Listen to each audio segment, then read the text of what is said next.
Hello everyone. इस class में 24 मई को जो यूपीएससी के द्वारा सीएससी का एग्ज़ाम सिविल सर्विस एग्जामिनेशन का प्री कराया गया है, उसका कंप्लीट आंसर की का एनालिसिस करने वाले हैं। जैसे पहला क्वेश्चन पूछा गया था,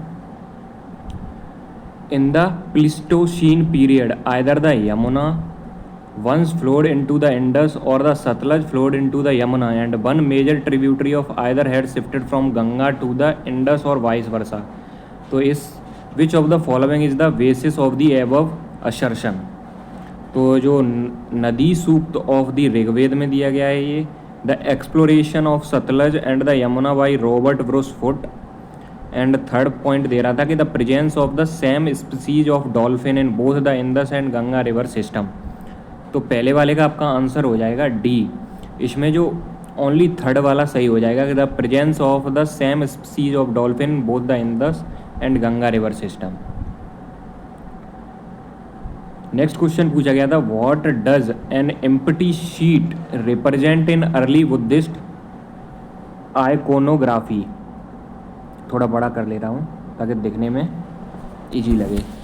तो दूसरे का आपका आंसर हो जाएगा the meditation of the Buddha. दूसरे का ए बिल्कुल सही हो जाएगा। नेक्स्ट क्वेश्चन पूछा गया था क्वेश्चन नंबर थर्ड। ये तो काफ़ी सिंपल ही क्वेश्चन था क्योंकि नाम पूछे गए थे कि कौन से इसमें करेक्टली मैच्ड हैं। तो बितिस्ता ये गलत हो जाएगा क्योंकि बितिस्ता झेलम के लिए मैच होता है, अस्किनी चेनाब के लिए मैच होता है, ये गलत दे दिया। पुरुषनी रवि बिल्कुल सही था और यवर्ती व्यास ये भी गलत। तो आपका जो थर्ड वाले का आंसर होना चाहिए सी, थर्ड ओनली, क्योंकि यहाँ पे जो पुरुषनी है ना रावी नदी वही करेक्टली मैच कर रहा है। नेक्स्ट क्वेश्चन पूछा गया था क्वेश्चन नंबर 4 था, which of the following statement on the Amaravati stupa and its relief sculpture is are correct. Correct इसमें यूपीएससी के एग्जाम में करेक्ट और नॉट करेक्ट हमेशा मैच करके देखते रहें भाई, करेक्ट पूछा है या नॉट करेक्ट पूछा है। जैसे इसमें कह रहा है कि it was located in the lower Krishna valley and in India it was next only to the Sanchi stupa in size. And third दे रहा था, the Amaravati school of sculpture made a lasting impact on the later south Indian sculpture and it product were carried to Sri Lanka and south east Asia. तो इसका जो statement था question number ये है आपका फोर्थ वाले का हो जाएगा बी। फर्स्ट और थर्ड इसमें सही है। आप हमेशा इस चीज़ को याद रखना कि जब भी ओनली स्टेटमेंट में जुड़ जाए ना तो ओनली स्टेटमेंट को निगेटिव बनाता है।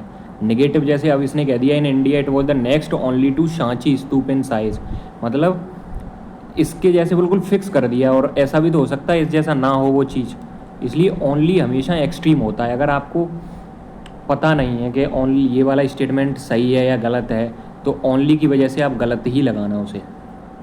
तो इसका पहला सही था और तीसरा सही था। पहले और तीसरे के अकॉर्डिंग इसका आंसर हो जाएगा बी। नेक्स्ट क्वेश्चन पूछा गया था, which of the following pair of the king and is dynasty in early historical Tamilakam is are not correctly. यहाँ पे नॉट करेक्टली मैच पूछा है। तो ये दे रहा था सेनगुट्टवन चेरा थे, उदयंजरल चोला थे या नेडुंजलियन पांड्या थे। तो इसमें करेक्ट कौन सा हो जाएगा आपका, ये फिफ्थ वाले का आंसर हो जाएगा बी। सेकंड वाला इसमें गलत है, जबकि सेनगुट्टवन चेरा बिल्कुल करेक्टली मैच्ड है, ये वाला भी करेक्टली मैच्ड है, जबकि ये है वो इनकरेक्टली मैच है और इसमें इनकरेक्टली ही मैच पूछ रहा था। नेक्स्ट है क्वेश्चन नंबर 6। इसमें पूछा गया था, which of the following factor contributed to the formation of the Forward Bloc by Subhash Chandra Bose in 1939। क्या रीजन था जिसकी वजह से इन्होंने फॉरवर्ड ब्लॉक की स्थापना की थी।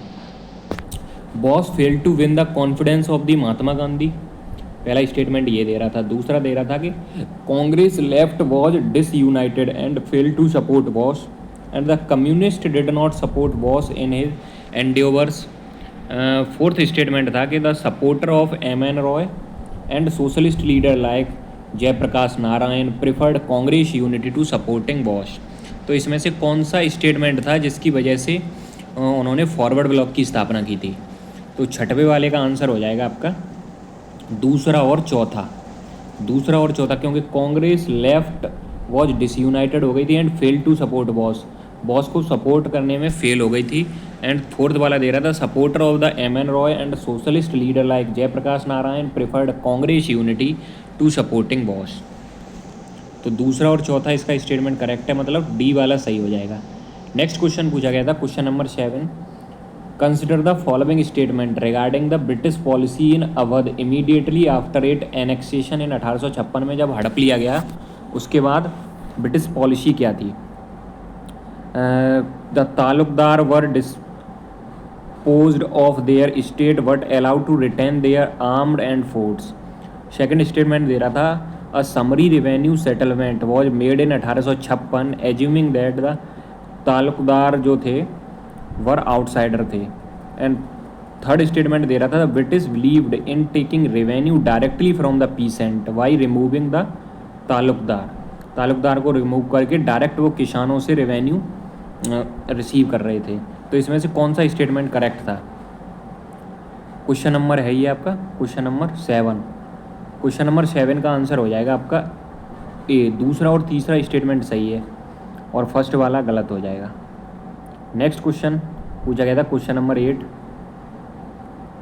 इसमें कंसिडर द फॉलोइंग असर्शन दे रहा था, the genesis of political alliance based on the community lay in the very nature of the Montagu Chelmsford reform 1919। तो इसके बारे में पूछा है कि which of the following statement support the above assertion. पहला स्टेटमेंट दे रहा था कि रिफॉर्म जो थे retain and extended the principle of separate electorate, बिल्कुल सही है।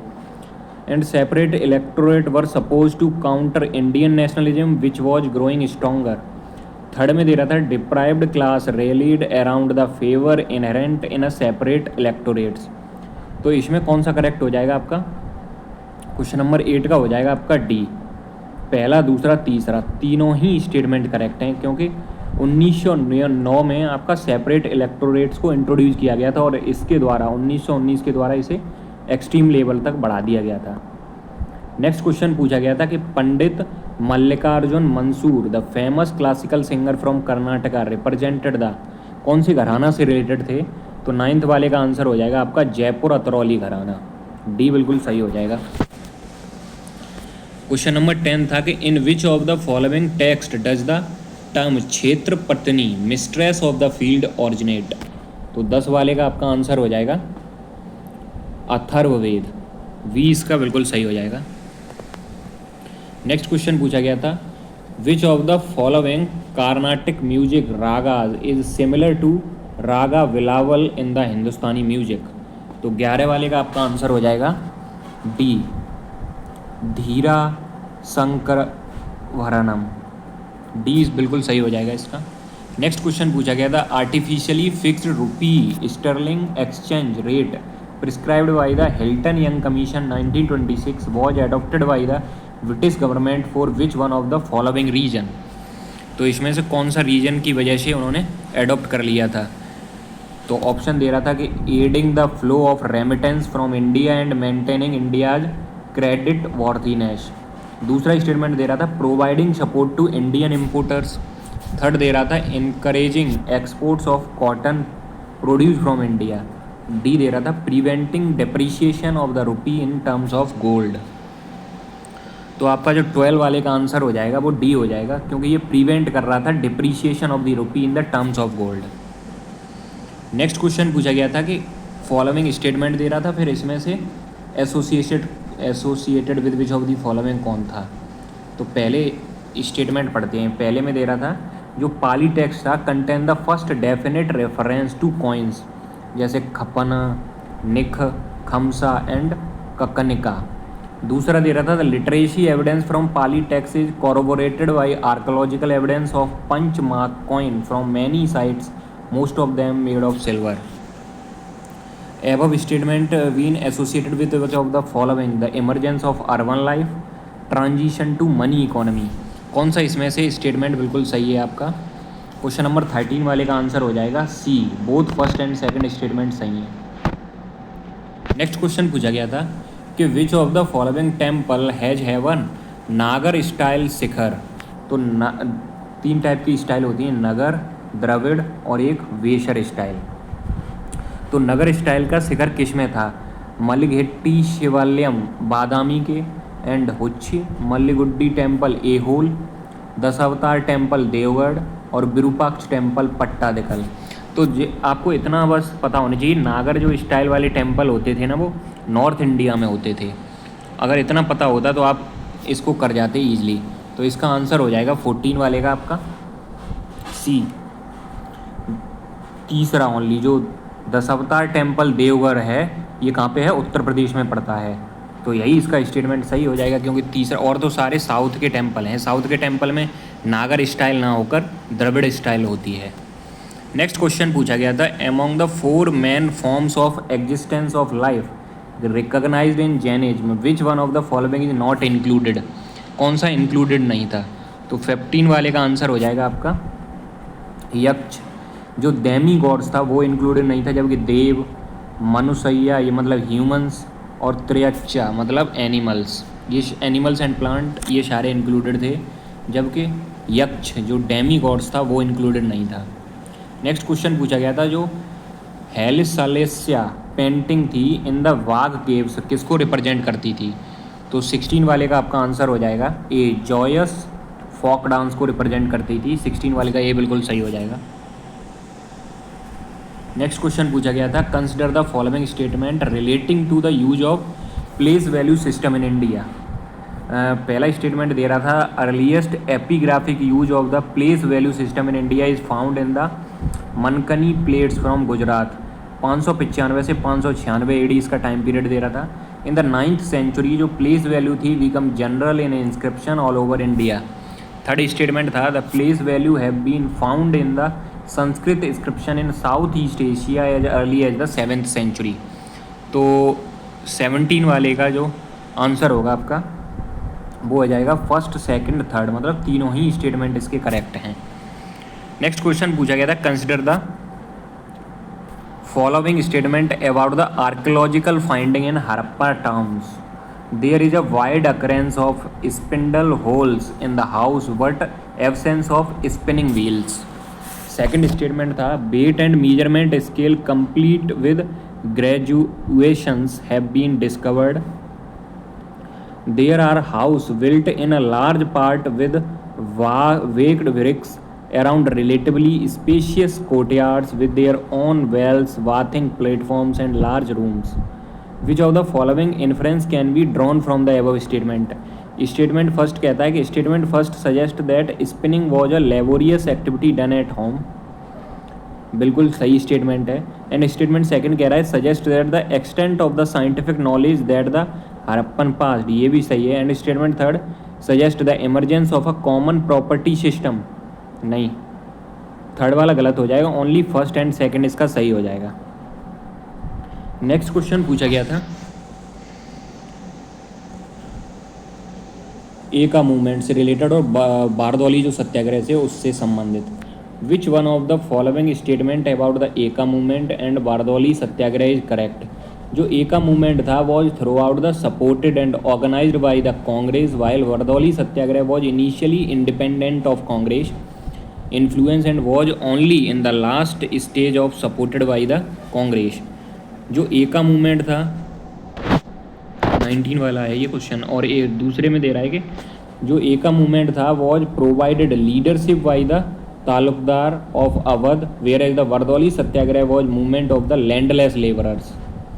And the Bardoli Satya third statement C वाला दे रहा था कि the Bardoli Satyagraha was a campaign against the enhancement of land revenue, while the Eka movement was a protest against excessive extraction of rents. तो इसका आंसर हो जाएगा आपका सी, बिल्कुल सही है 19 वाले का। नेक्स्ट क्वेश्चन पूछा गया था, which of the following statement about the Rigvedic period is correct? तो पहला दे रहा था कि irrigation from wells allowed agriculture to expand away from floodplains and strip on river margin into the present Punjab and Haryana plains, having underground water level reasonably close to the surface. Second statement दे रहा था जो draught animal power थी वो employed to draw up water out of the wells. तो कौन इसमें से कौन सा सपोर्ट करता है? पहले में दे रहा था there is evidence in the Rigveda of the use of asma chakra, stone pulley wheel and ahava strapped wooden pails to draw water. Second दे रहा था mention has been made in the Rigveda of the use of implement like parashu या कुल्स axe and datra या srini means sickle. Third statement दे रहा था कि there is a history of use of ox even before the Rigveda for ploughing the land and pulling the carts. तो 20 वाले का आंसर हो जाएगा आपका डी, थर्ड वाला ही स्टेटमेंट बिल्कुल सही है।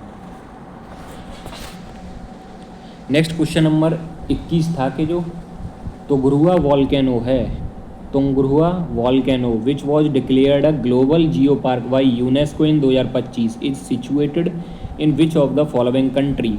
तो 21 का आंसर हो जाएगा ए, इक्वाडोर। नेक्स्ट क्वेश्चन पूछा गया था with reference to Madhav national park which of the following statement is या are correct. It was declared a tiger reserve in India in 2025। Sakhya Sagar which is designated as a Ramsar site is situated within this national park. तीसरा statement दे रहा था it's area is shared between Madhya Pradesh and Rajasthan. तो 22 का answer हो जाएगा आपका we. First और सेकंड स्टेटमेंट इसके सही है, मगर ये टाइगर रिजर्व डिक्लेयर किया गया था 2025 में, ये वाला स्टेटमेंट गलत है। फैक्ट वाला अगर कोई स्टेटमेंट आ जाए तो उसके चांस रहते हैं गलत होने के। नेक्स्ट क्वेश्चन पूछा गया था कि with reference to the climate of Andaman and Nicobar island which of the following statement is are correct. पहला दे रहा था the climate can be defined as a humid tropical coastal climate. दूसरा दे रहा था कि it receive rainfall from both south west monsoon और नॉर्थ ईस्ट मानसून। मैक्सिमम जो प्रेसिपिटेशन होती है is between December and May. तो 23 वाले का आपका आंसर हो जाएगा। पहला और दूसरा स्टेटमेंट सही है, इसका थर्ड वाला गलत हो जाएगा। जो मैक्सिमम प्रेसिपिटेशन होती है वो दिसंबर और मई में नहीं होती। नेक्स्ट क्वेश्चन पूछा गया था which of the following geographical feature और phenomena is are associated with the peninsular block of India. पहला स्टेटमेंट दे रहा था कि submergence of parts of the western coast due to tectonic activity, and second वाला दे रहा था the presence of residual mountain range such as the Velikonda hills and Mahendragiri hills. Third दे रहा था कि डीप जो V shape river valley formed by the fast flowing rivers. कौन सा स्टेटमेंट सही है इसमें। तो 24 का आंसर हो जाएगा आपका सी। इसमें सेकंड और थर्ड बिल्कुल करेक्ट है, मगर फर्स्ट वाला गलत हो जाएगा। नेक्स्ट क्वेश्चन पूछा गया था, स्टेटमेंट पेज था सागरमाला प्रोग्राम से संबंधित। पहला स्टेटमेंट दे रहा था कि सागरमाला जो प्रोग्राम था seeks to achieve port led economic growth through cost effective and sustainable coastal infrastructure. जबकि सेकंड स्टेटमेंट दे रहा था the success of the Sagarmala programme is reflected in significant growth in a coastal and inland waterway shipping along with improved global post rankings. Third statement दे रहा था कि सागरमाला 2.0 जो था उसका aims to position India as a global maritime innovation hub align with the आत्मनिर्भर Bharat and विकसित Bharat 2047 mission. तो अब कह रहा था कि कौन सा स्टेटमेंट जो है, जैसे statement second validate the effectiveness of the strategy envisaged in statement first. Second वाला दे रहा था कि statement third extend the objective of statement first by embedding them into a future oriented innovation framework. Third वाले में कह रहा है कि स्टेटमेंट फर्स्ट कॉन्ट्राडिक्ट कर रहा है थर्ड को by focusing only on traditional infrastructure instead of modern innovation. तो ये आपका जो क्वेश्चन था क्वेश्चन नंबर 25 का आंसर हो जाएगा वी। फर्स्ट और सेकंड स्टेटमेंट सही हैं, जबकि तीसरा वाला गलत हो जाएगा। देखो ओनली वाला आ गया ना, ओनली वाली चीज़ें निगेटिव हो जाती हैं, जो कि मैं ऑलरेडी आपको बता चुका हूँ। ओनली है फैक्ट अगर आता है तो स्टेटमेंट को अगर आपको पता नहीं है तो उसे गलत मान सकते हो। 75% से 90% तक चांस रहेंगे कि आपका सही हो जाएगा। नेक्स्ट क्वेश्चन पूछा गया था कि consider the following statement about the rhynchostylis retusa. क्या बोल रहा है भाई, foxtail orchid. It is an epiphytic orchid था। The species is endemic to north east India and it is the state flower of Arunachal Pradesh and Assam. तो कौन सा statement correct है ये पूछा था। 26 का आंसर हो जाएगा आपका वी। फर्स्ट और थर्ड इसका करेक्ट है, सेकंड वाला गलत हो जाएगा। नेक्स्ट क्वेश्चन पूछा गया था which of the following statement with regard to the Moidams built by the Tai Ahom kingdom and inscribed as a world heritage site by UNESCO is are correct. तो इसका आंसर हो जाएगा आपका, पहले स्टेटमेंट तो पढ़ लो, they acted as a army fortress and they were recreation centre of the royal and nobles. Third statement दे रहा था, they were burial grounds of the royal and nobles and they were battle drill centre of the royal and navals. तो इसका statement कौन सा वाला सही हो जाएगा? क्वेश्चन नंबर था आपका 27 का आंसर हो जाएगा सी।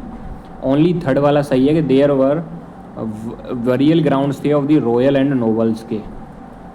28 वाला क्वेश्चन था, at the United Nation ocean conference जो जून 2025 में हुई थी फ्रांस में, food and agriculture organisation of the United Nation demonstrated its leading voice on marine and ocean issue, specially on sustainable fisheries and aquaculture for resilient livelihood and blue transformation.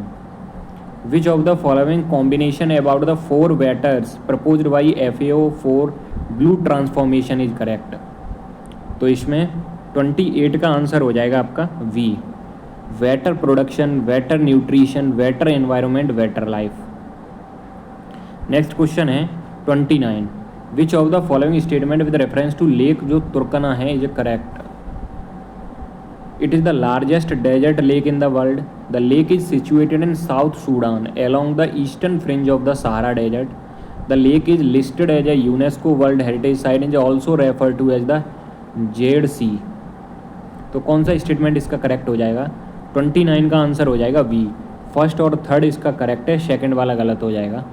Next question पूछा गया था, which of the following is the first plan Vivo certified reducing emission from deforestation and forest degradation project in India? तो 30 वाले का आपका answer हो जाएगा D, Sikkim जो मेमली कामरांग कम्युनिटी REDD+ प्रोजेक्ट है।